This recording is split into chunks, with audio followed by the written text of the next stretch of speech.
Portanto, vamos direto, porque a sessão está começando agora. Declaro aberta essa sessão ordinária por meio de videoconferência do Supremo Tribunal Federal e passo a palavra à senhora secretária, que fará a leitura da ata da sessão anterior. Ata da 26ª Sessão Extraordinária do Plenário do Supremo Tribunal Federal, realizada inteiramente por videoconferência em 3 de setembro de 2020. Presidência do senhor ministro Dias Toffoli, presentes à sessão os senhores ministros Marco Aurélio, Gilmar Mendes, Ricardo Lewandowski, Carmen Lúcia, Luiz Fux, Rosa Weber, Roberto Barroso, Edson Fachin e Alexandre de Moraes. Ausente, por motivo de licença médica, o senhor ministro Celso de Mello. Vice-procurador-geral da República, doutor Humberto Jacques de Medeiros. Abriu-se a sessão às 14h30, sendo lida e aprovada a ata da sessão anterior. Pergunto se há alguma observação a ser feita e, não havendo, declaro a ata aprovada. Senhoras e senhores ministros, senhor Procurador-Geral da República, senhoras e senhores advogados e advogados, imprensa, todos que nos acompanham, inicio essa sessão ordinária lendo o ofício recebido por Sua Excelência o ministro Luiz Roberto Barroso como presidente do Tribunal Superior Eleitoral. Excelentíssimo senhor ministro-presidente, com meus cordiais cumprimentos, tendo em vista o disposto nos artigos 119, 1A e 121, parágrafo 2º, ambos da Constituição Federal, comunico a Vossa Excelência que o ministro Henrique Ricardo Lewandowski completará o primeiro biênio como membro substituto neste tribunal no dia 25 de setembro de 2020. Atenciosamente, ministro Luiz Roberto Barroso, presidente. Então, no mandamento constitucional, teremos a nossa votação, que hoje se dá por meio do sistema computacional. Aberta a votação.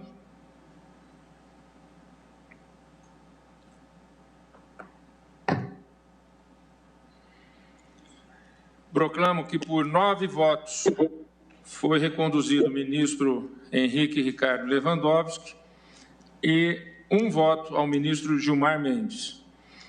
O nosso quórum de 10 presentes, o ministro Celso de Mello está licenciado, então 9 votos ao ministro Ricardo Lewandowski, 1 voto ao ministro Gilmar Mendes. Cumprimento nosso ministro Ricardo Lewandowski, que já presidiu o Tribunal Superior Eleitoral e agora já na sua segunda passagem, indo para o segundo biênio como ministro substituto dessa segunda passagem. Vossa Excelência... Pois não. Não, por favor, perdão. Então, receba os nossos cumprimentos pela recondução a esse novo biênio como ministro substituto. Vossa Excelência, que já presidiu aquela corte nas eleições de 2010, né? 2010, já 2000, o tempo passa, não? 2012, exatamente. 2012. E Vossa Excelência, com toda a experiência, com certeza continuará contribuindo lá no Tribunal Superior Eleitoral com a sua inteligência, com a sua capacidade, com os seus votos. Tem a palavra a Vossa Excelência. Pois não. Presidente, inicialmente agradeço as gentis palavras proferidas por Vossa Excelência e quero agradecer penhoradamente a honrosa indicação para a recondução ao segundo biênio como ministro do TSE aos meus queridos pares. Muito obrigado a todos, espero poder fazer jus a esta indicação. Meus cumprimentos novamente e agora vou apregoar o primeiro item da pauta, ação direta de inconstitucionalidade 4281, na qual eu havia me apresentado como impedido por ter atuado na AGU, mas na linha do que foi decidido já em 2 vezes em questão de ordem, esse impedimento nas ações objetivas, ele é levantado. Portanto, eu participo e presido a ação. O ministro Luiz Fux, por questão de foro íntimo, não participará. Trata-se da ação direta de inconstitucionalidade, mas temos quórum, temos 9 presentes para o julgamento. A ação direta de inconstitucionalidade 4281, procedente de São Paulo, de relatoria da ministra Rosa Weber, sendo que aqui no caso Sua Excelência herdou da ministra Ellen, que já proferira o voto. Por isso que, embora constando como relatora a ministra Rosa Weber, Sua Excelência não vota por ser sucessora da ministra Ellen Grace, então relatora, que já proferiu o voto. Requerente à Associação Brasileira dos Agentes Comercializadores de Energia Elétrica, Abracel. Interessado, governador do Estado de São Paulo, Amicus Curiae, Agência Nacional de Energia Elétrica, ANEEL, Amicus Curiae, Associação Brasileira dos Produtores Independentes de Energia Elétrica, APINE. Consta que, após o voto da senhora ministra Ellen Grace, relatora, rejeitando a preliminar e julgando procedente a ação direta, com eficácia ex nunc, pediu vista dos autos da senhora ministra Carmen Lúcia. E, em sessão posterior, após o voto da ministra Carmen Lúcia, acompanhando o voto da ministra Ellen Grace, pediu vista dos autos o ministro Alexandre de Moraes. Então, passo a palavra para a continuidade de julgamento ao ministro Alexandre de Moraes. Boa tarde, presidente. É um prazer novamente estar aqui com Vossa Excelência em plenário, assim como com a ministra Rosa, ministro Fux, ministro Fachin. Cumprimento também todos os demais ministros, ministra Carmen. Cumprimento o procurador-geral, doutor Augusto Aras.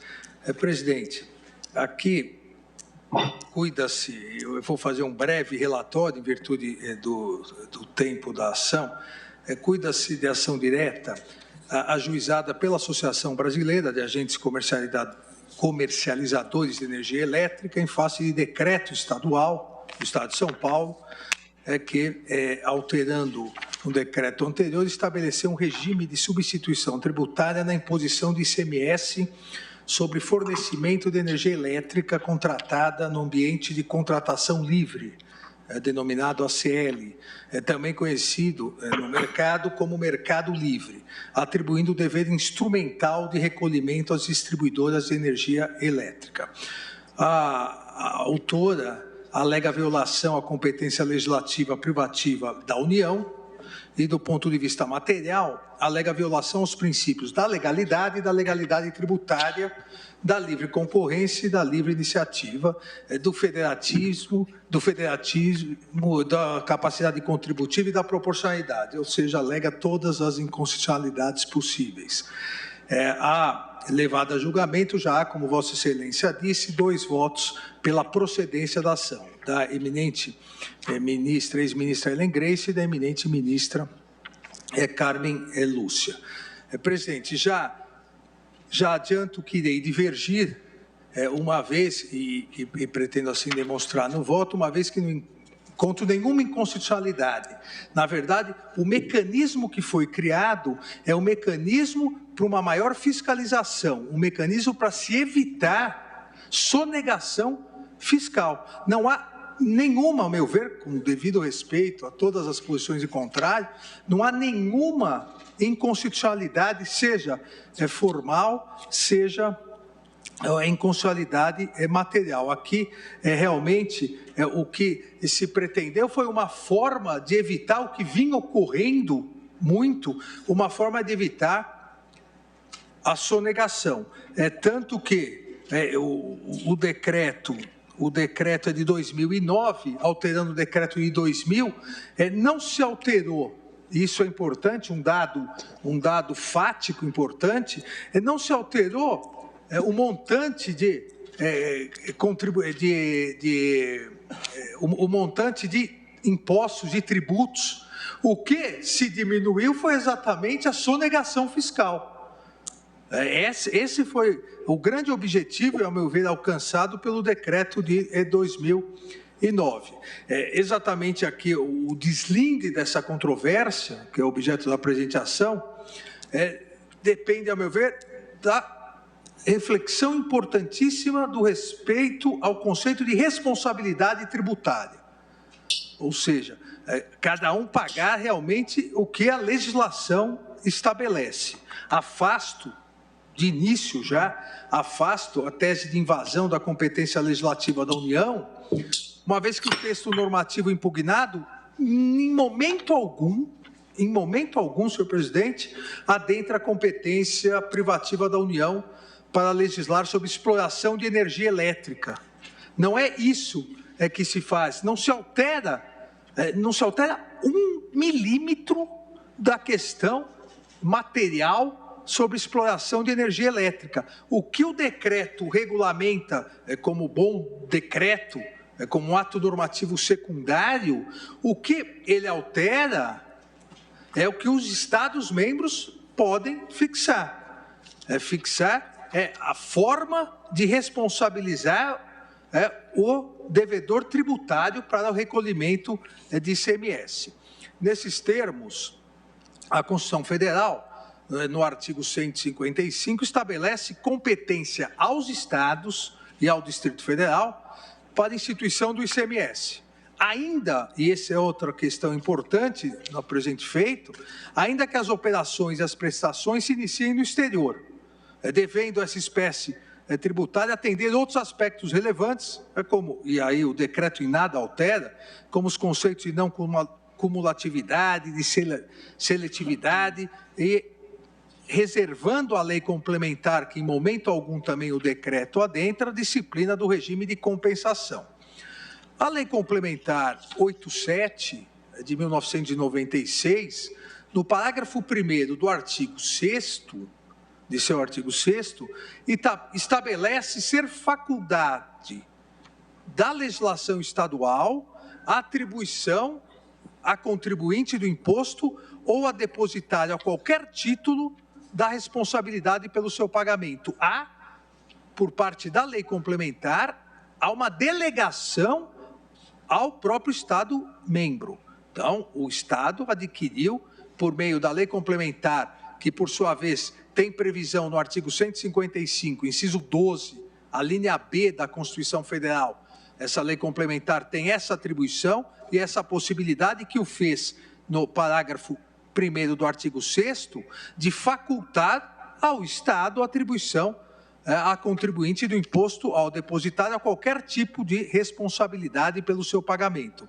Hipótese essa em que assumirá a condição de substituto tributário para uma ou mais operações ou prestações, seja elas antecedentes, concomitantes ou subsequentes. Nessa linha, também a Lei Complementar 87, Lei Complementar Federal 87, de 1996, no seu artigo 9º, parágrafo 1º, inciso 2, estabelece que a responsabilidade a que se refere o anterior artigo 6º que me referi, poderá ser atribuída, e aqui é muito importante, poderá ser atribuída às empresas geradoras ou às empresas distribuidoras de energia elétrica, sejam as operações internas ou interestaduais, assumindo, assim, por expressa previsão do artigo 9º, parágrafo 1º, inciso 2, da Lei Complementar 87, assumindo o responsável indireto a condição de contribuinte ou substituto tributário, desde a produção ou importação até a última operação. No caso, o Estado-membro, com fundamento nesses comandos constitucionais, a que me referi, é o artigo 155, e de lei complementar, a Lei Complementar 87 de 1996, o Estado-membro editou a Lei 6.374 de 89, que foi posteriormente alterada, e cito as leis de alteração, sendo a última a 10.169 de 2000, sempre dentro do escalonamento do organograma tributário constitucional. Constituição, artigo 155, Lei Complementar Federal, que permitiu, no seu artigo 6º e artigo 9º, a possibilidade de edição de lei estadual, a lei estadual, inicialmente a Lei 6374 de 89, várias alterações, a última em 2000, a 10.169, complementou esse esqueleto de organização tributária para o ICMS, em cujo artigo 8º, inciso 6º, da lei estadual, prevê que a empresa distribuidora como substituto tributário nas operações ou prestações com mercadorias e serviços. Incidente dessa forma, o ICMS sobre a energia elétrica ao lado da empresa geradora ou de qualquer outra que se ocupar da comercialização. E aqui importante, consideradas operações antecedentes, concomitantes ou subsequentes. A mesma lei estadual, editada por permissivo, constitucional e da lei complementar federal, essa mesma lei estadual, no artigo 8º, parágrafo 10º, número 2, impõe que a sujeição passiva por substituição dependerá de disciplina por normas complementares a serem fixadas em regulamento, exatamente o decreto a que se imputa a inconstitucionalidade. Todo esse caminho constitucional e legal complementar em nível federal e ordinário em nível estadual, todo esse caminho se concluiu para realmente ter efetividade na edição do decreto, inicialmente o decreto 54.177 de 2009, alterado pelo decreto 54.177 de 2009, que é o impugnado, que alterou o decreto 45.490 de 2000, é o regulamento do ICMS no estado de São Paulo. Ou seja, o caminho todo formalmente foi seguido pelo estabelecimento da possibilidade que a Constituição, no artigo 155, dá à União de edição de lei complementar. A lei complementar, como disse no artigo 6º e 9º, delegou ao Estado, o Estado editou a sua lei ordinária e, a partir da lei ordinária, se regulamentou pelo decreto, ora impugnado 54.177 de 2009. No artigo 425, inciso 1º do decreto regulamentador, se atribui à empresa distribuidora responsável pela operação de rede de distribuição, mesmo no chamado ambiente de contratação livre, a responsabilidade pelo lançamento e pelo pagamento do imposto incidente nas sucessivas operações internas com energia elétrica, desde a sua importação ou produção. Se nós formos verificar, e nos memoriais da Procuradoria-Geral do Estado de São Paulo, distribuído a mim e a todos os ministros, se coloca exatamente essa sequência na produção para mostrar que isso em nada altera o valor ou o responsável pelo tributo, mas sim isso evita uma sonegação fiscal. Se nós verificarmos toda essa sequência, o regime de substituição tributária estabelecido no decreto impugnado está em total, entendo eu, em total conformidade com o princípio da legalidade tributária estrita, pois nada altera do que a legislação estabeleceu e do que a legislação federal delegou à estadual, a estadual estabeleceu, só permitindo que o decreto regulamentasse. A atribuição, e aqui também é uma questão importantíssima, é a atribuição da responsabilidade tributária ao substituto tributário somente todavia, opção jurídica aceitável, nós sabemos, quando atendidas algumas condições, todas elas previstas no artigo 146 da Constituição Federal, que, por sua vez, delega ao Código Tributário Nacional, que estabelece que é responsável tributário aquele que, sem ser o contribuinte direto da obrigação tributária, assume a condição de sujeito passivo, mas como decorrência de disposição expressa em lei, como há no presente caso, artigo 121, parágrafo único, inciso 2º do Código Tributário. Além disso, o artigo 128 do CTN também autoriza a lei a atribuir responsabilidade pelo crédito tributário à terceira pessoa, bastando estar essa vinculada ao fato gerador da obrigação. E por que isso? Porque tal situação acabaria por excluir a responsabilidade original e direta, em seu lugar se dirigindo uma de caráter supletivo que atenderá ao cumprimento do que exige o Código Tributário Nacional do dever tributário principal. Aqui saliento também que uma objeção usual é a alegação de ausência de vínculo, isso foi feito na petição inicial, ausência de vínculo com o fato gerador. Na questão de previsão de situações submetidas a esse desenho de responsabilidade tributária por substituição, o Código Tributário Nacional, no seu artigo 128, permite a atribuição expressa da responsabilidade pelo crédito tributário à terceira pessoa, ainda que em caráter supletivo ao cumprimento total ou parcial da obrigação.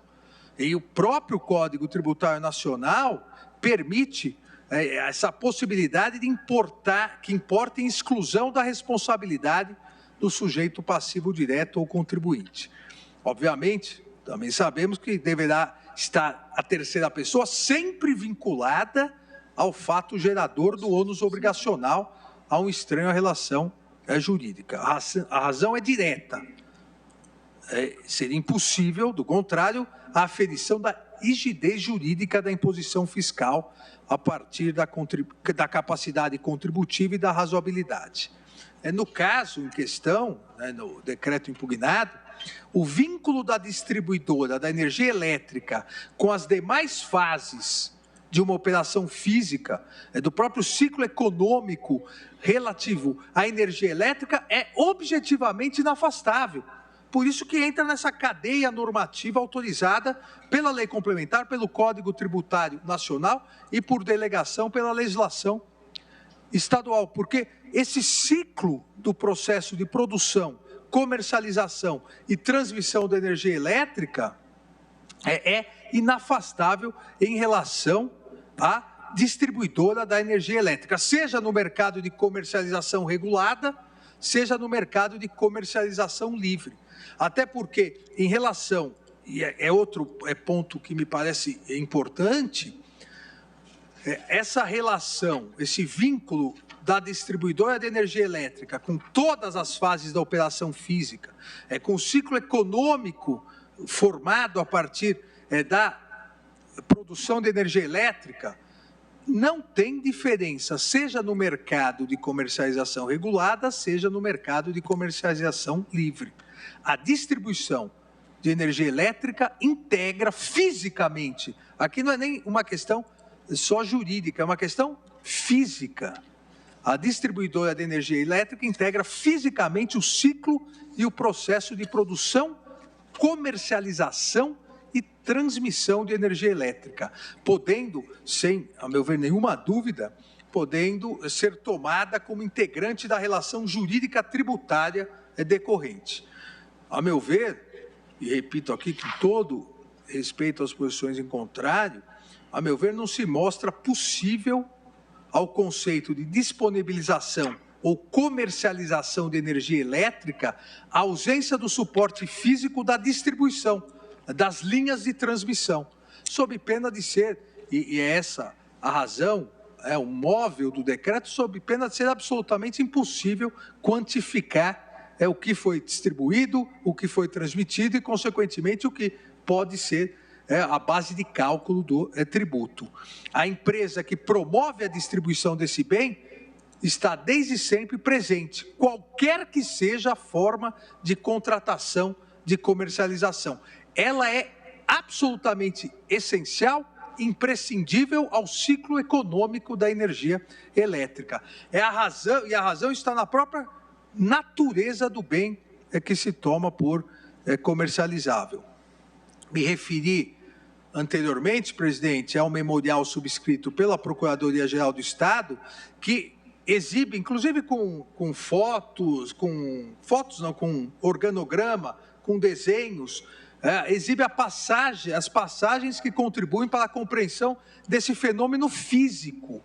Como eu disse, muito mais do que jurídico, propriamente físico, e do papel essencial, imprescindível e inafastável das distribuidoras no processo e no ciclo econômico respectivo.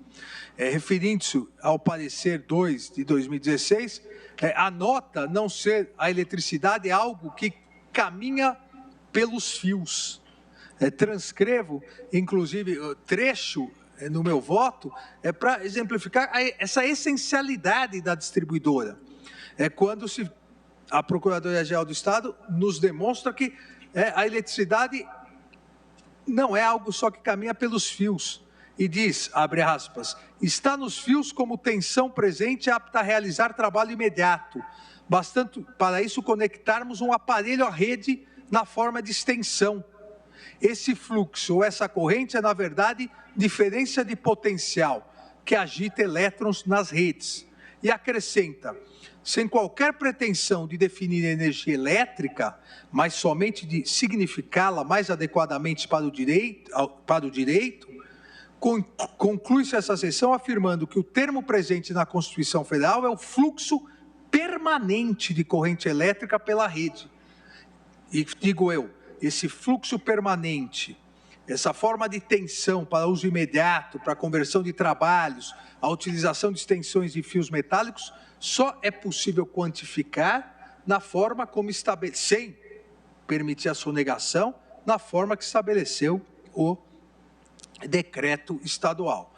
Pois bem, e já concluindo, senhor presidente, as distribuidoras são partes absolutamente imprescindíveis para a configuração do evento físico e fato econômico que é a produção de energia elétrica. Tirá-las disso é simplesmente impossibilitar qualquer quantificação na cobrança do tributo.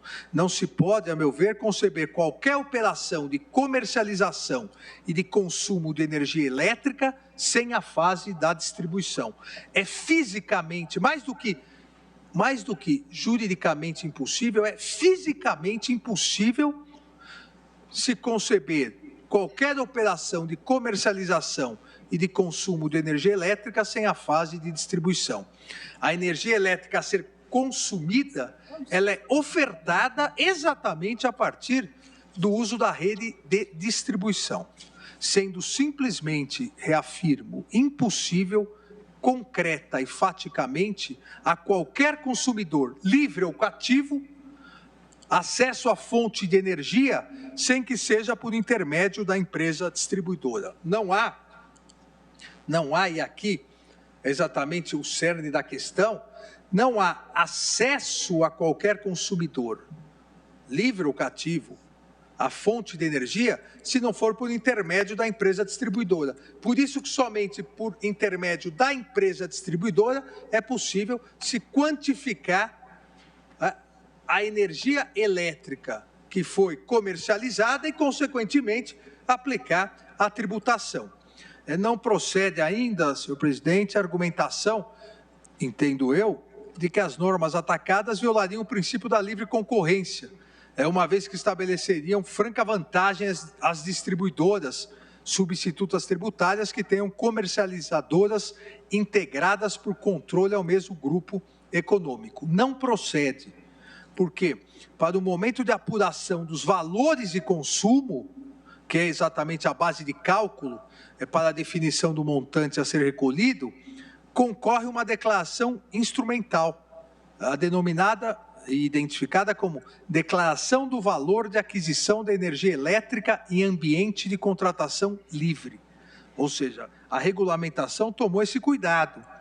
E essa declaração instrumental deve ser preenchida e apresentada em sistema informatizado, por intermédio do qual se registram os valores de aquisição de energia elétrica contratadas, exatamente para evitar qualquer burla na livre concorrência e para se evitar também o que se pretende, para se evitar a sonegação.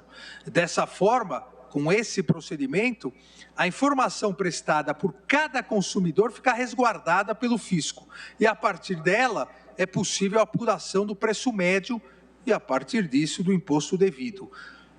Aqui não se trata, o decreto, não se trata de alteração das normas tributárias, mas sim uma regulamentação de um modelo de apuração fiscal. Em nada se alterou a imposição tributária. Aqui é um modelo de apuração fiscal que, inclusive, já se espelha em outros adotados pelos fiscos, todos sempre com apoio no critério da praticabilidade fiscal, da razoabilidade, da eficiência para que se afaste a sonegação fiscal. Definem-se preços médios, considerando-se pesquisas de mercado, preços sugeridos por fabricantes e dados e fontes similares. Em verdade, senhor presidente, ministros, entendo que, ao invés de ferir a livre concorrência, a regulamentação impugnada acaba reforçando a livre concorrência, à medida em que busca reprimir, afastar quadro de potencial evasão ou abusividade lesiva. Aí sim, sabemos que a sonegação, a evasão fiscal, isso sim produz um ferimento grave, um desrespeito grave à livre concorrência. Nesse aspecto, também saliento uma informação sensível, importante, constante na nota técnica produzida pela Secretaria da Fazenda do Estado de São Paulo, de que após a instituição do formato de sujeição passiva tributária, sem alteração em qualquer dos elementos materiais, mas sim como eu disse, com essa implementação do modelo de apuração fiscal, que após essa alteração, houve um aumento da arrecadação a patamares, vejam que a importância, sem qualquer, eu insisto nisso porque é muito importante, sem qualquer alteração em qualquer dos elementos materiais, sem elevação de alíquota, sem nenhuma alteração materialmente tributária, somente com essa fixação de um novo modelo de apuração fiscal, a arrecadação cresceu mais de 50%, a demonstrar como se sonegava no modelo anterior. Então, essa iniciativa normativa, me parece, estar absolutamente em conformidade com o artigo 146-A da Constituição, sem qualquer desrespeito a outros artigos da Constituição, porque, insisto, não se trata de alteração materialmente tributária, mas sim de um novo modelo de apuração fiscal, para se evitar a sonegação. Não se aumentou a alíquota, não se alterou nenhum dos elementos tributários, mas sim se facilitou de forma eficiente e eficaz a apuração de realmente do quanto é comercializado. Isso só é possível, repito, jurídica e mais do que isso, fisicamente, se a distribuidora estiver presente. Em virtude dessas razões, senhor presidente, peço vênia àqueles que me antecederam, a eminente ministra, então ministra relatora, a ministra Helen Grace, a eminente ministra Carmen Lúcia, que acompanhou, mas entendo que o decreto 54.177 de 2009 do Estado de São Paulo, especificamente o artigo 425.1b, é constitucional, porque segue aquele parâmetro constitucional que descrevi anteriormente, não altera nenhuma das obrigações, mas sim estabelece um novo padrão de responsabilidade e fiscalização nos tributos que são devidos, e voto no sentido da improcedência da presente ação direta de inconstitucionalidade. É o voto, senhor presidente. Agradeço ao ministro. Senhor presidente. Pois não, ministra Carmen. Senhor presidente. Pois não. Senhor presidente, Vossa Excelência me permite, cumprimentando Vossa Excelência, ministro Vistor, que acaba de falar, e todos os ministros, eu gostaria de fazer uso 1 minuto, apenas para um esclarecimento, e não vou defender o meu voto. Apenas, claro, com as vênias do ministro Alexandre, que diverge do que votei, da forma com que votei. Eu queria apenas fazer um esclarecimento, até porque a ministra Helen, que foi relatora originária aí, não está. Em nenhum momento no voto da ministra Helen ou no meu voto foi posto que não havia possibilidade de se ter o sistema, se completar o sistema de energia elétrica sem a distribuição, o que seria um nonsense total. Isso não está, pelo contrário, presidente. E disso sei porque fui procuradora durante 16 anos na CEMIG, que é uma empresa de energia elétrica, trabalhei muito com isso. No meu voto foi expresso que a compreensão da questão posta como Vossa Excelência, ministro Alexandre, acaba de dizer, não prescinde do conhecimento de alguns elementos que compõem o setor elétrico brasileiro. Neste setor atuam 4 espécies de agentes: os agentes de geração, os agentes de transmissão, os agentes de distribuição e os agentes de comercialização, a cada um deles correspondendo uma atividade, todas completando, portanto, o ciclo que é necessário para se chegar até o consumidor final. Tal como tinha feito a ministra relatora, a ministra Ellen também, eu, senhor presidente, senhores ministros, ao votar, acentuei que esses agentes são apontados pelos dispositivos impugnados como substitutos tributários do ICMS incidente na operação de compra e venda de energia elétrica e atua na atividade de transporte e na atividade de comercialização. É disso que se cuida nessa legislação.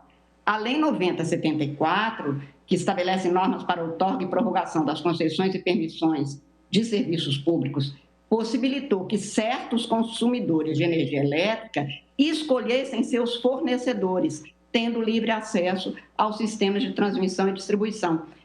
Isto é que estava em consideração, que o ministro Alexandre agora também enfatiza, e eu apenas estou acentuando. Em nenhum momento, nem a ministra Ellen, nem eu, nos votos, dissemos que haveria possibilidade de prestação deste serviço sem distribuição. Nós dissemos que a legislação brasileira criou 2 ambientes para a prestação desse serviço. E num deles, o Estado de São Paulo, especificamente, passou a atuar de uma forma que foi questionada pelo Supremo. Apenas para este esclarecimento, nem tanto pelo meu voto, que está disponibilizado, mas porque a ministra Ellen, que foi a relatora originária sucedida pela minha queridíssima ministra Rosa Weber, não está e, portanto, fazendo um pouco a defesa de que, para não ficar dúvida, que não cuidamos de algo que seria o nosso total. Muito obrigada, senhor presidente, e peço desculpas por falar, já falei no processo, portanto, pelo regimento nem poderia falar. Mas muito obrigada a Vossa Excelência por ter me permitido só esse esclarecimento. Imagina, eu que agradeço Vossa Excelência e aproveitaria para lhe pedir uma informação. Da papeleta consta que Vossa Excelência acompanhou o voto da ministra Rosa. Ellen Grace, né? Da ministra Ellen, agora sucedida pela ministra Rosa. Isso, eu subentendo que também acompanhou com relação à eficácia ex nunc, só para confirmar. Perfeito. Consta expressamente no meu voto. Perfeito. Acompanhei, no sentido de julguei procedente, acompanhando inclusive com os consectários o voto proposto pela ministra relatora. Perfeito. Muito obrigada, presidente. Só para confirmar. Muito obrigado. O ministro Alexandre pede a palavra novamente. Presidente, rapidamente, talvez eu não tenha sido claro em momento algum, disse que foram nos votos da ministra Ellen ou da ministra Carmen que isso foi dito. Isso é um dos argumentos levantados durante a ação, a discussão, a possibilidade de se excluir a distribuidora, mas obviamente não dito no voto da ministra Ellen nem da ministra Carmen. Agradeço e agora passo a palavra ao ministro Luiz Edson Fachin para o seu voto. Muito obrigado, senhor presidente. Cumprimento Vossa Excelência e os eminentes pares, ministra Rosa Weber, ministra Carmen Lúcia e todos os ministros que integram esse colegiado, bem como o senhor Procurador-Geral da República, doutor Augusto Aras. Senhor presidente, eu examinei a matéria e principio o meu voto, desde logo registrando, que vou acompanhar, sem embargo, de todo o respeito, do qual é merecedora a divergência, eu vou acompanhar o voto, então, proferido pela ministra Ellen Grace, dando procedência a esta ADI, que a rigor originalmente se tratava de uma DPF, e também acompanhando na eficácia ex nunc, que Sua Excelência, a ministra Ellen Grace, aqui pontuou. Eu estou aderindo ao voto de Sua Excelência, nada obstante o sempre proficiente e acutíssimo pronunciamento do eminente ministro Alexandre de Moraes, por entender que aqui se está diante do ambiente de contratação livre de energia elétrica. E a distribuidora não é parte dessa relação jurídica tributária. E, portanto, nesse ambiente de contratação livre, a relação que há é exclusivamente entre o consumidor ou o usuário final e a comercializadora. Evidentemente que para isso que aconteça, como aliás ficou evidente agora na manifestação da eminente ministra Carmen Lúcia e também no pronunciamento que fez o ministro Alexandre, é evidente que a distribuidora é chamada nesse processo, porque para que isto ocorra, se vale, obviamente, esta relação jurídica tributária, no plano da sua efetividade, da concretude e da rede de distribuição. Portanto, não está em questão aqui a hipótese de debater se há ou não a possibilidade da substituição tributária em qualquer das suas modalidades. Nesta hipótese, parece-me evidente que é daquelas da chamada substituição tributária para frente, nos termos do que permite o parágrafo 7º do artigo 150 da Constituição. Portanto, esse Supremo Tribunal Federal já assentou como absolutamente constitucional. O que está em questão é saber se tem norma ou lei em sentido estrito prevendo essa hipótese de substituição tributária. A lei no Estado de São Paulo, o ministro Alexandre fez referência e, obviamente, está nos autos, vou aqui em busca do número exato, é a Lei 6.374. A questão é que, ao regulamentar esta lei, o decreto que é impugnado nesta, então a ADPF, agora a ADI, criou uma modalidade de substituição tributária não existente na própria lei estadual. O que significa, em meu modo de ver, contrariar os artigos 5º, inciso 2º e inciso 1º do artigo 150 da Constituição Federal. Entendo que para impor um dever tributário à distribuidora, há necessidade imperiosa de lei em sentido estrito, nos termos do inciso 1º da Constituição Federal. E, portanto, esta circunstância também, no meu modo de ver, e como prevista no decreto, vulnera, nesta hipótese, o princípio da proporcionalidade, na medida em que o ônus imposto à comercializadora de informar o preço em que é disponibilizada a energia, mitiga, sim, em meu modo de ver, a livre concorrência, que é um princípio cardeal constante do inciso 4º do artigo 170 da Constituição, dado que os concorrentes do setor elétrico, em sabendo o preço, operarão, sem dúvida nenhuma, em vantagem competitiva. Não bastasse essa vulneração da legalidade tributária e da livre concorrência, há também, meu modo de ver, ofensa ao princípio da capacidade contributiva, uma vez que as grandes distribuidoras passarão a servir-se das informações concorrenciais privilegiadas para operar em vantagem competitiva, de modo que o contribuinte de maior capacidade econômica operará em detrimento daquele que funciona, que opera no ambiente de contratação livre de energia. Por isso, pedindo todas as vezes ao eminente ministro Alexandre Moraes, entendo que as disposições da Constituição, artigo 150, inciso 1º, bem como os artigos 155, parágrafo 2º, inciso 12º, a linha B, e especialmente o artigo 170, inciso 4º, que trata da livre concorrência, somando-se à base doutrinária abundante que há nessa matéria, dentre os autores que tratam desse tema está o ilustre professor tributarista paulista Roque Antônio Carrasa, e também em precedentes desse próprio tribunal, como no recurso especial 601-191, concluo que há, sim, normas constitucionais aqui vulneradas, com destaque para o princípio da legalidade tributária e da livre concorrência. Por isso, eu estou manifestando o voto no sentido de acompanhar a declaração de inconstitucionalidade do decreto do Estado de São Paulo e, por razões de segurança jurídica, acompanhando a proposta originária dos efeitos ex tunc. É como voto, senhor presidente. Agradeço, ministro Luiz Edson Fachin. Passa a palavra agora ao ministro Luiz Roberto Barroso para o seu voto. Boa tarde, presidente. Boa tarde, senhoras ministras, Carmen Lúcia, Rosa Weber, prezados colegas, senhor Procurador-Geral da República, doutor Augusto Aras. Presidente, também eu vou pedir todas as vênias à dissidência tão bem sustentada pelo ministro Alexandre de Moraes, mas guardo convencimento diverso nessa matéria, tal como já o haviam feito a ministra Ellen Grace, a ministra Carmen Lúcia e o ministro Luiz Edson Fachin. Na minha visão, há um problema de inconstitucionalidade formal e há um problema de inconstitucionalidade material.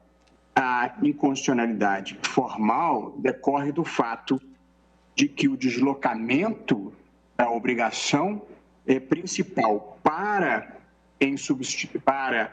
um substituto tributário, em atenção ao que prescreve o artigo 150, inciso 1 da Constituição, depende da edição de lei formal. E, na hipótese dos autos, o Estado de São Paulo atribuiu essa obrigação mediante a mera edição de um decreto. Transcrevo no meu voto escrito os precedentes do Supremo Tribunal Federal, confirmando a tese da exigência de lei formal. No tocante à inconstitucionalidade material, também aqui eu penso que ela se verifica. Dos muitos argumentos que foram deduzidos a propósito dos vícios materiais, um deles me parece definitivo.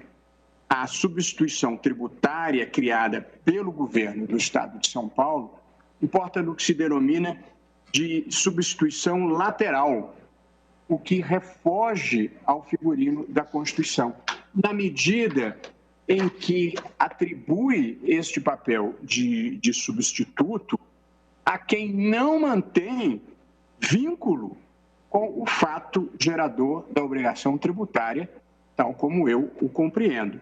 Veja-se que, na presente hipótese, como já foi destacado, aliás, nos votos da ministra relatora e no parecer, a manifestação da ANEEL, a distribuidora não participa da circulação econômica da energia elétrica no ambiente de contratação livre. Ela é apenas obrigada a compartilhar a sua rede para o transporte da energia do gerador ou importador até o consumidor livre, porque ela é a detentora, como se sabe, do monopólio natural em relação à estrutura física da distribuição de energia elétrica. Em razão desse transporte, a distribuidora é ressarcida por contrato específico celebrado para tal fim, que é obrigada por lei a firmar. No entanto, no que diz com a circulação econômica ou jurídica da mercadoria, que é a energia elétrica, entre gerador ou importador e o consumidor livre, a distribuidora é elemento estranho à relação e à própria cadeia produtiva. Assim, não recebe qualquer valor pelo contrato de fornecimento de energia elétrica celebrado e tampouco mantém qualquer relação com o fato gerador da obrigação tributária que o decreto estadual objetiva de imputar. Portanto, são essas as duas razões, presidente, pela qual eu, acompanhando a relatora e a ministra Carmen Lúcia e o ministro Luiz Edson Fachin, estou julgando procedente o pedido, pela ausência de lei formal para a instituição de um substituto tributário e pelo fato de que o indigitado substituto não participa do fato gerador da obrigação e me parece que não é possível, menos ainda por decreto, atribuir a ele a condição de substituto. Vale que, pedindo todas as vênias aos entendimentos contrários, eu estou assentando a improcedência do pedido com a seguinte razão de decidir.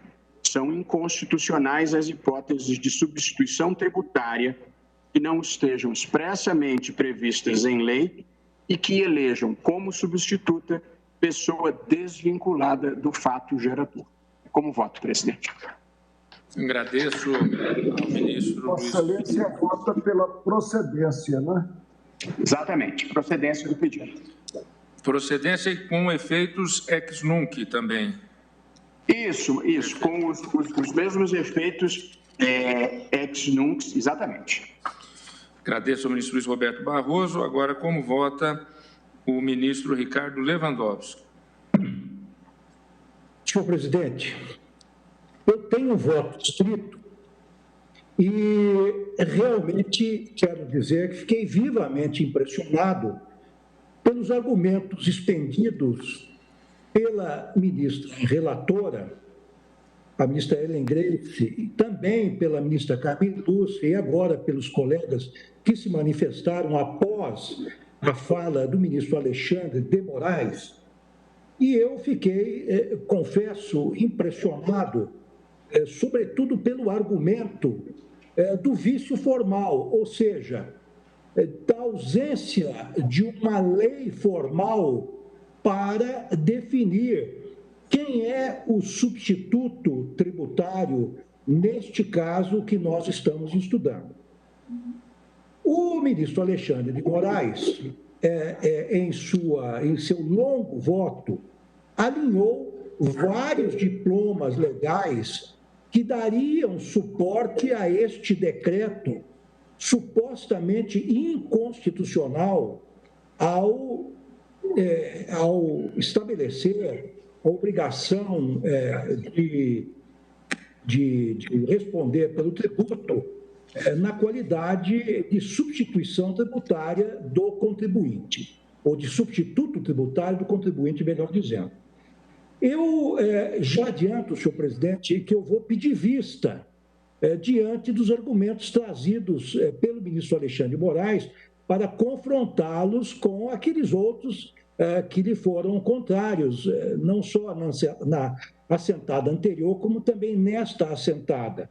E, realmente, em meu voto, senhor presidente, eu trago à colação o artigo 155, inciso 2º da Constituição Federal, combinado com o disposto no parágrafo 2º, inciso 12 desse mesmo dispositivo, que estabelece que compete à lei complementar, em relação ao ICMS, definir os respectivos contribuintes, a linha A, e dispor sobre a substituição tributária, a linha B, além de outras, disposições atinentes ao tema. Então, senhor presidente, eu peço vênia para pedir vista, não obstante o fato da matéria estar bem já equacionada, mas diante dos argumentos do ministro Alexandre de Moraes e tendo em conta o disposto na Constituição, exatamente nos termos aos quais eu me referi, eu peço vista e realmente comprometo-me a trazer esse tema o mais rapidamente possível a julgamento, considerando exatamente isto, que a matéria data vênia já se encontra bastante discutida e já temos elementos para chegarmos a uma conclusão. Então, peço vista, presidente. Sou o ministro Ricardo Lewandowski e proclamo, então, o resultado ainda parcial, que após o voto do ministro Alexandre de Moraes, que, divergindo da relatora e da ministra Carmen Lúcia, julgou improcedente a ação, e dos votos dos ministros Luiz Edson Fachin e Luiz Roberto Barroso, que acompanhavam a relatora, inclusive com eficácia ex nunc, pediu vista o ministro Ricardo Lewandowski. Passamos agora à ação direta de inconstitucionalidade 3.697, de relatoria do ministro Marco Aurélio. Não participa o ministro Luiz Roberto Barroso. Requerente Procurador-Geral da República, interessado Governador do Estado do Rio, interessado Assembleia Legislativa do Estado do Rio de Janeiro.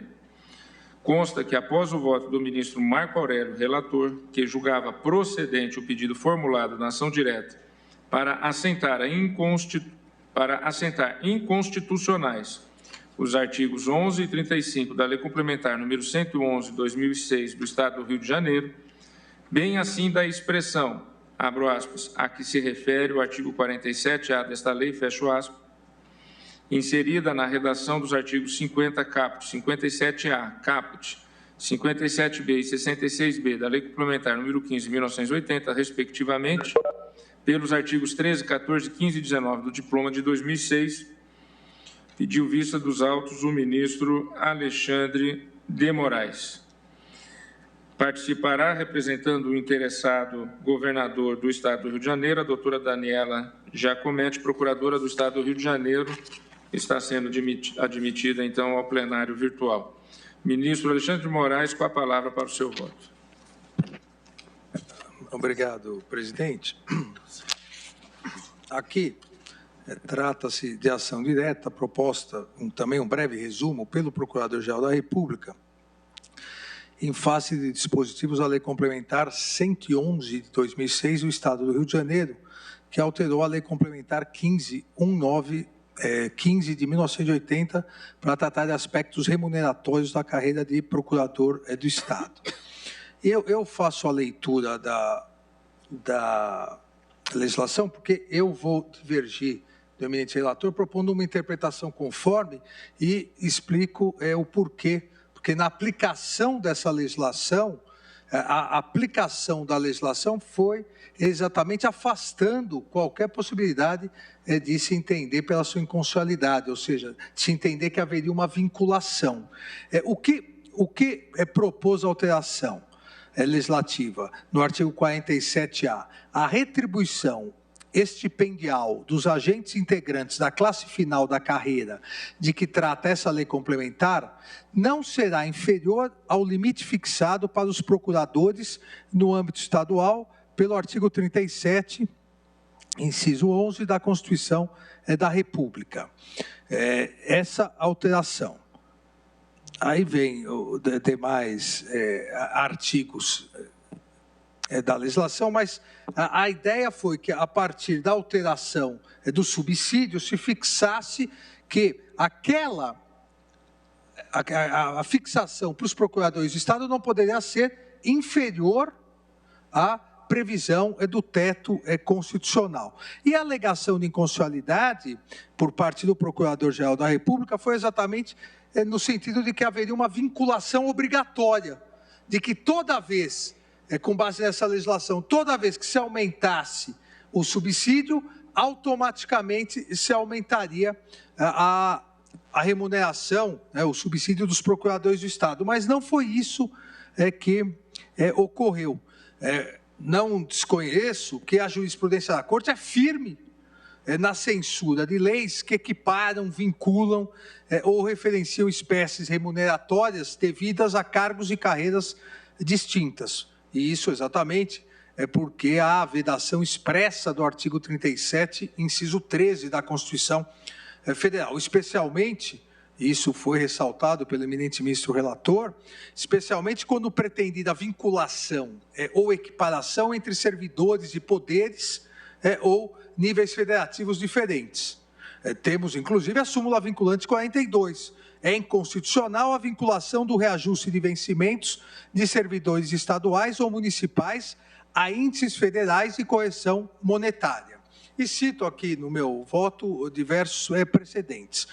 Naturalmente, aí não há nenhuma divergência da minha parte, haverá evidente inconstitucionalidade por ofensa ao artigo 37, 13 da Constituição, se for possível inferir que o artigo 47-A da Lei Estadual do Rio de Janeiro, o artigo 47-A impugnado na ação, se fosse possível inferir que ele pretendia a vinculação do legislador fluminense ao teto remuneratório definido pela União, como patamar mínimo, portanto, único para a remuneração dos procuradores do Estado em final de carreira. Ou seja, se interpretarmos o artigo 47-A no sentido de que ele estabelece uma vinculação automática, toda vez que o teto subir, automaticamente subiria a remuneração dos procuradores de Estado em final de carreira, obviamente aí nós teríamos uma flagrante, uma patente inconstitucionalidade. Mas não foi isso o que ocorreu, ao meu ver. Eu aqui observo, com todas as vênias, ao eminente ministro relator, que esse não é o único sentido que podemos retirar da norma. E não é o sentido da aplicação da norma. Basta ver, desde a aplicação da norma até hoje, toda vez que o teto foi aumentando, houve necessidade de novas leis estaduais para fixar novos subsídios aos procuradores do Estado.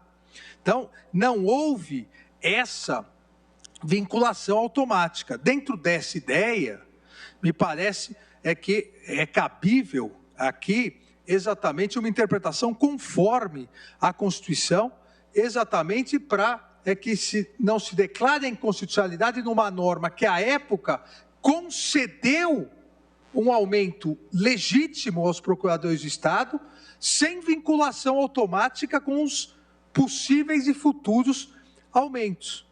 A hipótese aqui levantada pela então governadora do Rio de Janeiro e pela AGU é de interpretação do artigo 47A como referência de valor nominal no teto no momento da sua edição, 13 de março de 2006, é corroborada por elementos de fato que vieram a conhecimento da Corte, em sede de memoriais, tanto da Procuradoria-Geral do Estado, do Rio de Janeiro, quanto da própria AGU. Aqui é importante porque há duas possibilidades de interpretação.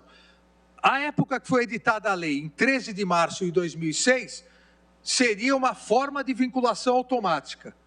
Toda vez que aumentar o subsídio, que é o teto, o subsídio dos ministros do Supremo Tribunal Federal, automaticamente se aumentaria o dos procuradores de Estado do mais alto cargo na Procuradoria-Geral do Estado. Isso é uma hipótese. A outra hipótese, defendida pela governadora do Rio de Janeiro, pela AGU, é que no dia 13 de 3 de 2006, quando foi editada essa lei deu aumento fixando no teto. Só que de 2006 para frente, cada aumento precisaria de uma nova norma. São duas interpretações possíveis. Por que eu fico com a segunda interpretação? Porque os fatos que foram juntados aos autos mostram que depois de 2006, a época do início dessa discussão, houve 2 aumentos, agora já 3 aumentos de subsídio. E não houve aplicação automática, não se aplicou essa lei automaticamente. Sempre houve necessidade de uma nova lei. Ou seja, a lei do dia 13 de 3 de 2006 foi uma lei de efeitos concretos para aquele momento. Se o teto aumentou, eu, Estado do Rio de Janeiro, vou aumentar o subsídio dos procuradores. Até qual limite? Até o limite do teto. Em 2008, me recordo, houve aumento novamente do subsídio. Pergunto eu, os subsídios dos procuradores de Estado aumentaram automaticamente? Não, continuaram lá. Em 2010, de novo, aumentaram? Não. A declaração de inconstitucionalidade desta lei de 2006 acabaria acarretando uma diminuição ou o retorno do subsídio de antes de 2006. Então, dentro dessas duas interpretações possíveis, uma que realmente seria absolutamente inconstitucional, vedada pela jurisprudência da Corte, interpretação de que é uma vinculação automática, não é possível. A outra, que é corroborada por fatos reais, ou seja, foi um aumento momentâneo, se subiu, realmente houve a possível, e isso era constitucionalmente possível, o aumento do subsídio até o teto, e parou, acabou. Aquela lei parou. Sendo que ela permite que novas leis aumentem de novo, sempre respeitando o teto. Não se trata aqui de aumento automático. E aqui, como eu disse, os memoriais da Procuradoria-Geral do Estado do Rio de Janeiro demonstram exatamente isso. Eu falei 2008, 2009, que foi o primeiro aumento, primeira fixação de novo subsídio. E aqui colocam 2009, depois 2015, quando houve as duas aumentos de subsídio, e mais recentemente em 2010, 2017, 2018, aqui ainda não corria, perguntam os procuradores, houve aumento na remuneração dos procuradores? Não, ficou aquele de 2006. Então, é uma lei de efeitos concretos para aquele momento e que permite que outra lei fixe o teto. Isso essa Corte autoriza. O que essa Corte exige é que, para cada novo aumento, haja uma lei e que essa lei respeite o teto. Então, e há, inclusive, foi juntada aos autos certidão que demonstra que não houve aplicação automática. A grande preocupação da Procuradoria-Geral do Estado do Rio de Janeiro é que essa lei não só não serviu para dar um aumento automático toda vez que aumentasse o subsídio, mas que eventual declaração de inconstitucionalidade dessa lei afastaria o aumento salarial lá de trás, de 2006, voltando aos subsídios anteriores. Há, portanto, e aqui insisto, é uma interpretação possível da norma impugnada, que é exatamente a interpretação defendida pelo governo do Estado do Rio de Janeiro, defendida pela AGU e mais, é a legislação que vem sendo aplicada há 14 anos, de 2006 até agora 2020, e que é compatível com a vedação de aumentos automáticos do artigo 3713. Ou seja, é uma interpretação que possibilita a preservação da norma, definindo o quê? A retribuição estipendial, como diz o artigo 47A da Lei Complementar 15, com alteração, corresponde à época 22.111,25, que era o teto da época. E depois, em 2009, veio aumento. Continua 22.111. Depois, em 2015, continua 22 mil. Foi uma lei momentânea que concedeu um aumento. E volto a dizer, volto a insistir, que essa exatamente foi a aplicação prática da lei, não foi algo automática. Dessa forma, peço todas as venas, divirjo do eminente ministro relator, para julgar parcialmente procedente a ação, atribuindo aos dispositivos impugnados essa interpretação conforme acima enunciado, que não corresponde à vinculação entre carreiras diversas, mas sim, foi concedido um aumento em 2006 e possibilita que cada novo aumento, com base em novas leis, possa chegar até o teto, mas respeitando o teto constitucional. Eu voto, presidente. Conclusão, julga parcialmente procedente com essa interpretação conforme. Perfeito. E mantendo o aumento real que foi concedido em 2006. Como vota o ministro Luiz Edson Fachin? Senhor presidente, eminentes pares, cumprimento o eminente ministro relator, ministro Marco Aurélio, bem como o ministro Alexandre Moraes, que vem de proferir o voto que diverge da conclusão exarada pelo eminente ministro relator. Senhor presidente, eu irei juntar a declaração de voto sobre a matéria, examinei o tema e, pedindo vênia ao eminente ministro relator, eu estou acompanhando o ministro Vistor, o ministro Alexandre Moraes, e conferindo interpretação conforme a Constituição, a lei complementar em causa e, portanto, julgando parcialmente o procedente, o pedido, nos termos do voto de Sua Excelência, o ministro Alexandre Moraes. Como voto, irei juntar a respectiva declaração. Muito obrigado, presidente. Presidente, como relator, pois não. Apenas para ressaltar mais uma vez que é possível a interpretação conforme a Constituição quando o ato normativo impugnado apresenta polissemia, possibilidade, portanto, de ter-se dois enfoques. O que há no caso concreto e o cotejo a ser feito é único. É o cotejo do ato normativo, não da interpretação que vem sendo dada ao ato normativo com a Constituição Federal. O que se tem no 47A? Um sutil jogo de palavras que encerra, em última análise, a vinculação vedada. pela Constituição Federal de 1988. Até à primeira vista, não é de compreensão fácil o teor do 47A. A retribuição estipendial dos agentes integrantes da classe final da carreira de que trata esta lei complementar, aí vem a expressão que é fundamental: não será inferior.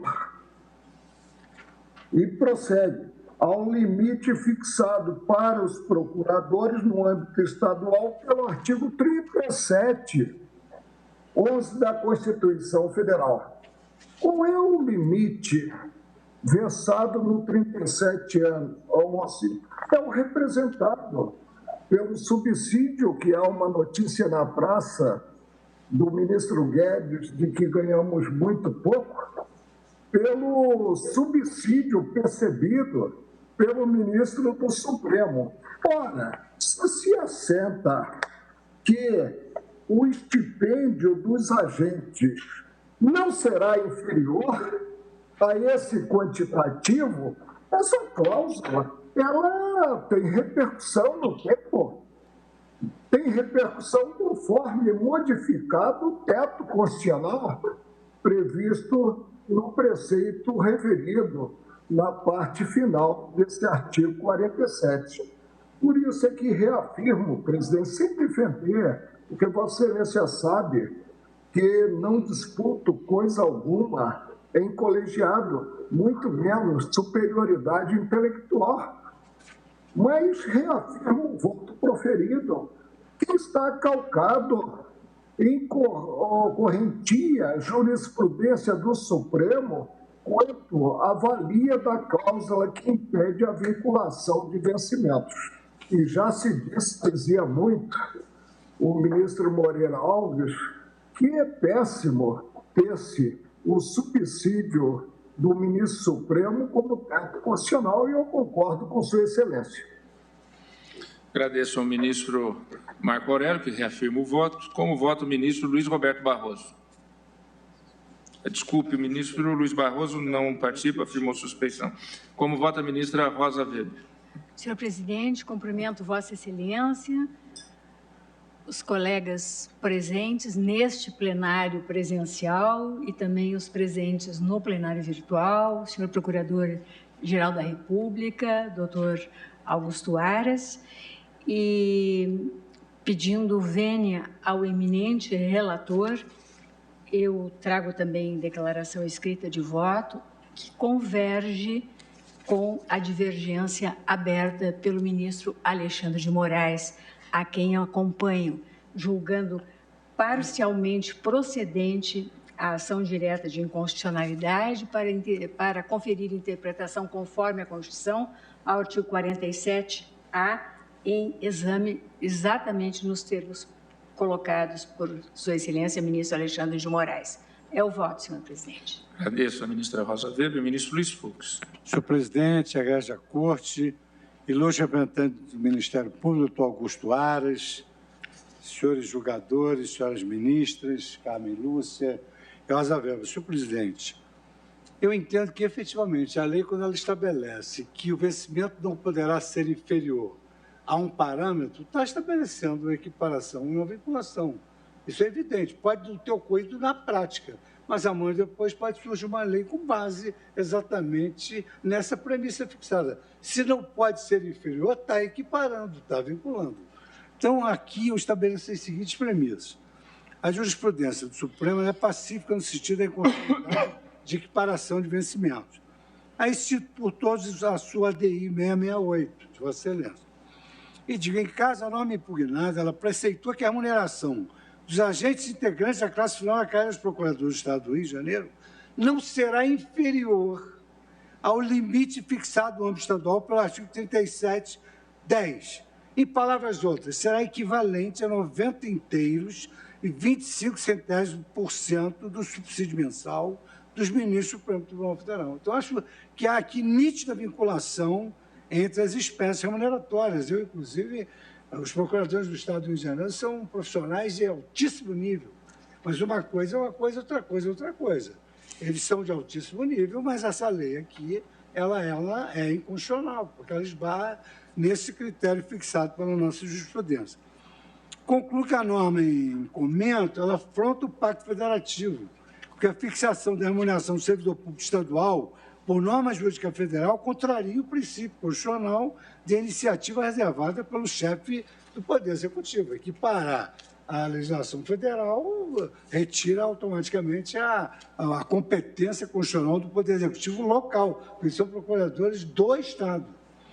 A lei que institui vinculação de vencimento do servidor estadual a reajuste fixado pelo presidente da República, garantindo reajuste automático, independente de lei específica do Estado, viola o Pacto Federativo, conforme o ministro Marco Aurélio agora explicou de maneira clara.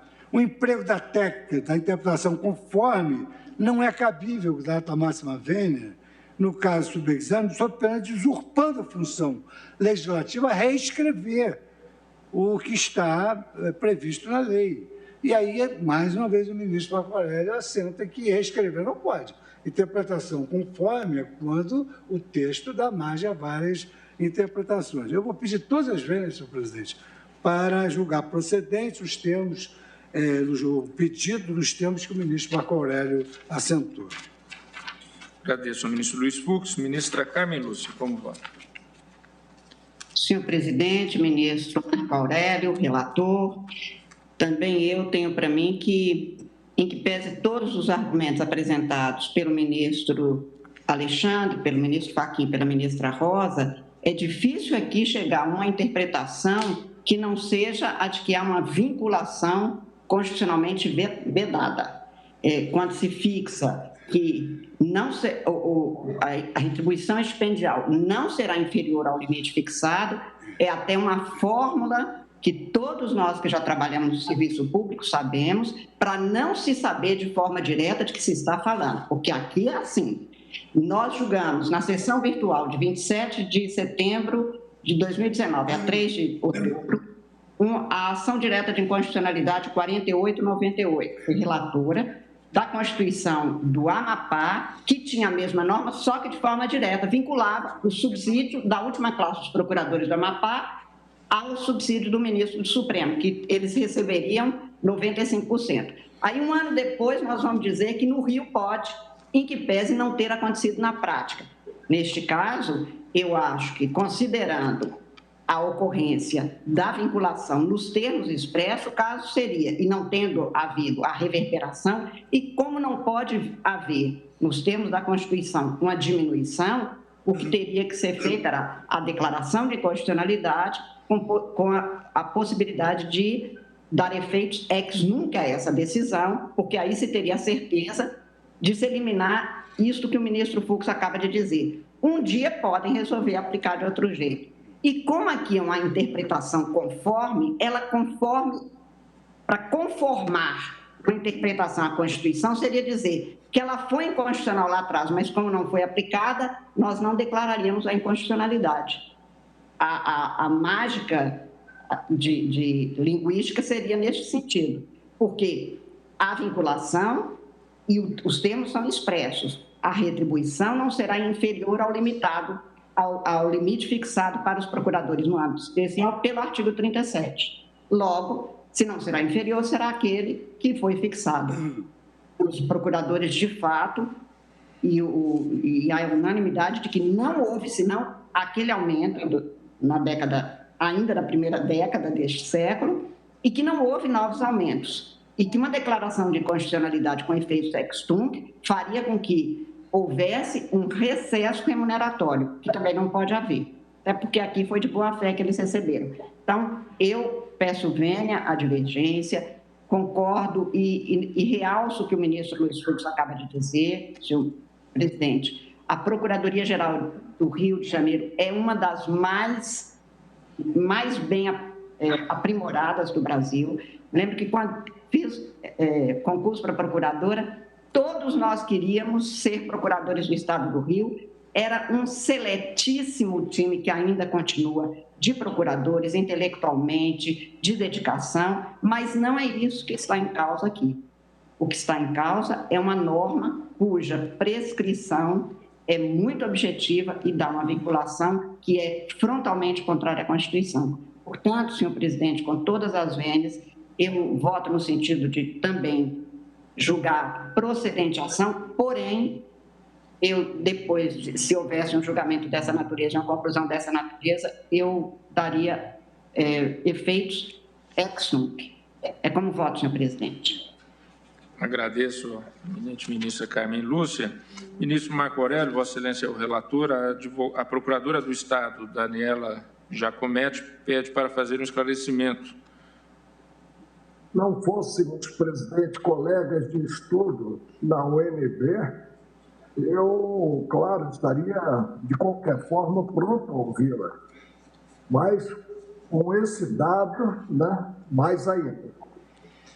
Então, a palavra para a matéria de fato, a doutora Procuradora do Estado do Rio de Janeiro, Daniela Giacometti.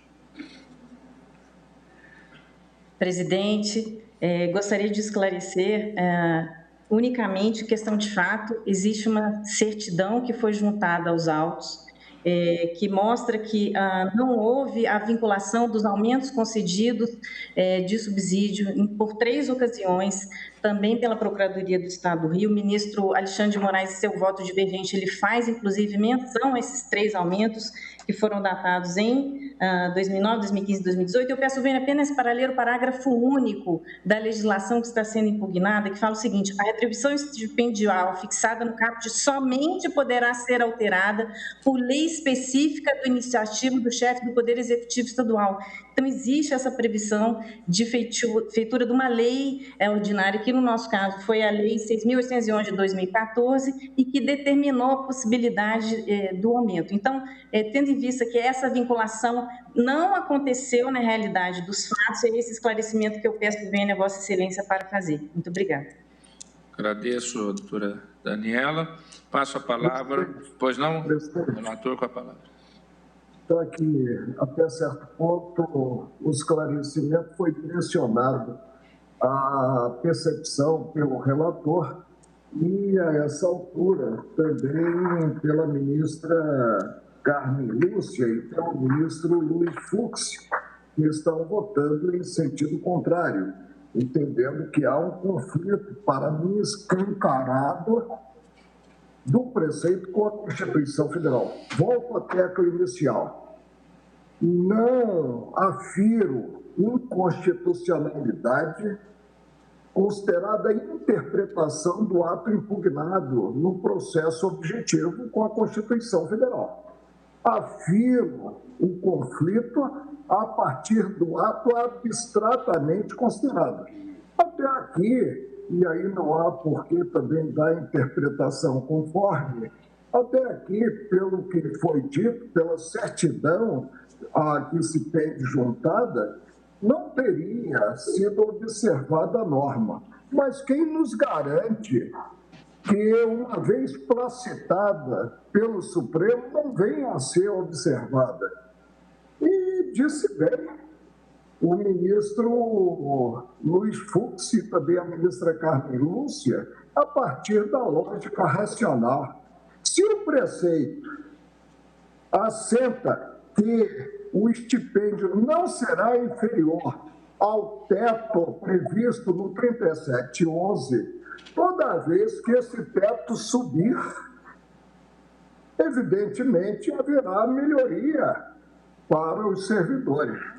Agora, quanto à Procuradoria do Estado do Rio de Janeiro, eu sou de uma época, antes da junção dos 2 estados, Guanabara e o Estado do Rio de Janeiro, em que o procurador era considerado o príncipe da administração, lembra-se, ministro Luiz Fux, da administração pública. Não, presidente, até apenas para mencionar, realmente, até hoje é assim, porque os rapazes são jovens, mas são de excelente nível.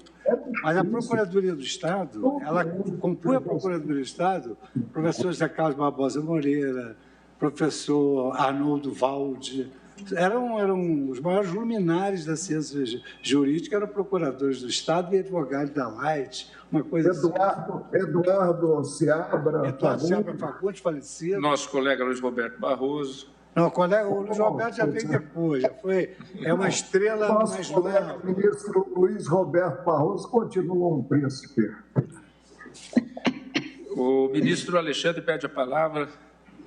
A dialética entre o relator e a divergência. Não, presidente, só para esclarecer a divergência e aproveitando a manifestação da procuradora, o que garante que a lei não poderá ser utilizada para dar um aumento automático? Exatamente a interpretação conforme. A concessão parcial da inconstitucionalidade é exatamente concedendo interpretação conforme para evitar qualquer possibilidade de vinculação automática. Só esse esclarecimento. Agradeço ao ministro Alexandre também. Agora o próximo a votar, ministro Ricardo Lewandowski. Está 3-3. Está um voto.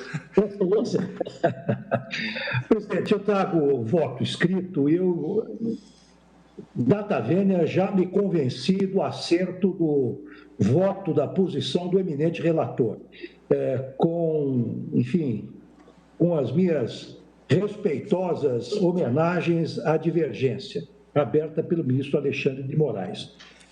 Eu ouvi com atenção o que disse agora a eminente procuradora Daniela, mas tanto como refutou agora o ministro relator Marco Aurélio, como já disse a ministra Carmen Lúcia, esse dispositivo 47A da Lei Complementar 15 de 1980 tem um potencial de conceder aumentos futuros. Não obstante, nas últimas três oportunidades, este artigo 47A não tenha sido acionado. No meu voto, eu observo, tal como o fez o eminente relator, que, no caso aqui, se está transformando o teto em piso. E também, a meu ver, está se estabelecendo uma vinculação constitucionalmente vedada.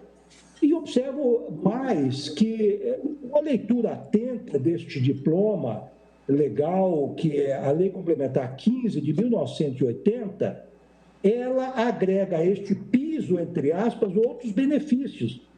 Por exemplo, o benefício de permanência em atividade, artigo 50, inciso 9 dessa Lei Complementar, gratificação mensal equivalente a 1/3 da retribuição estipendial em razão de substituição de outro procurador em férias, licença ou qualquer outra hipótese de afastamento ou impedimento. Artigo 57A desta mesma lei complementar. Ajuda de custo equivalente a 20% da retribuição estipendial se o procurador for designado para a localidade distante a mais de 50 quilômetros de sua atual residência. Artigo 57B. E, por fim, indenização devido à renúncia ou indeferimento de férias correspondente a 1/3 da remuneração total bruta percebida pelo procurador do Estado, sem prejuízo de qualquer outra gratificação, em especial do inciso 17 do artigo 7º da Constituição Federal, ou seja, receberá o adicional constitucional de férias e mais 1/3 indenizatório, segundo estabelece o artigo 66B desta Lei Complementar 15 de 1980. Portanto, a esse piso vem agregado uma série de outros benefícios, que realmente vão onerar ainda mais os cofres estaduais. Então, senhor presidente, com estas e outras considerações que faço em meu voto, que está por escrito, eu vou pedir vênia à divergência acompanhar o voto do eminente relator no sentido da procedência integral da ação. Agradeço ao ministro Ricardo Lewandowski. Como voto, o ministro Gilmar Mendes. Presidente, pedindo vênia ao entendimento da corrente defendida pelo eminente relator, eu estou acompanhando o voto do ministro Alexandre de Moraes, que assentou que a lei complementar do Rio de Janeiro seria constitucional desde a vinculação por ela promovida fosse interpretada como a adoção do critério estabelecido como teto para o funcionalismo público. Me parece que isto ficou demonstrado, inclusive, na intervenção agora trazida pela ilustre procuradora do Rio de Janeiro. De qualquer forma, me parece que com a interpretação conforme, evitam-se todos os riscos que estão sendo ponderados. E, por outro lado, não se onera uma carreira que, como já foi dito, cumpre um papel extremamente importante numa unidade da federação tão sofrida como nós sabemos. Agradeço ao ministro Gilmar Mendes. Eu peço vista do feito. Eu proclamo que, após o voto do ministro Alexandre de Moraes, que devolveu o pedido de vista, votando no sentido de julgar parcialmente procedente a ação para dar interpretação conforme, no que foi acompanhado pelo ministro Luiz Edson Fachin, pela ministra Rosa Weber e pelo ministro Gilmar Mendes, e dos votos dos ministros Luiz Fux, ministra Carmen Lúcia e ministro Ricardo Lewandowski, que acompanhavam o ministro relator no sentido de julgar procedente a ação, pediu vista o ministro Dias Toffoli. Em razão do horário, suspendo a sessão para o intervalo regimental.